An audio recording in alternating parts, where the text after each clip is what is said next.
Nail extension tawbana kuzin patha hanba kuzin gi moisture mangba infection amadi allergic reaction thokali hairi hiramasi gi matang da tizin humjin basing gi report amana hai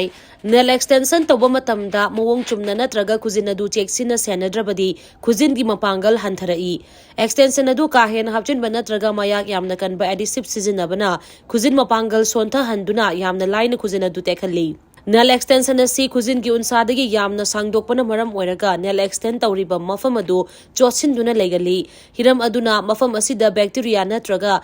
Pangi gi macha kofam oiduna kuzinda infection thokningai machak ama oheli mioi kharadi nail extension tawbada sizinariba adhesive acrylic natragana gel gi polam sing asida allergy thoktuna unsa hakachaba ngangba pombata natana dermatitis naba suthoi nail extension asi matam sangna tawrak labadi unsa gi khuzina du patharak tuna toina tekhali masida sunatana nail extension tawbana khuzinda yauzaba moisture manghan bata natana extension tawbada sizinariba adhesive asina khuzina du sor honba ngamhande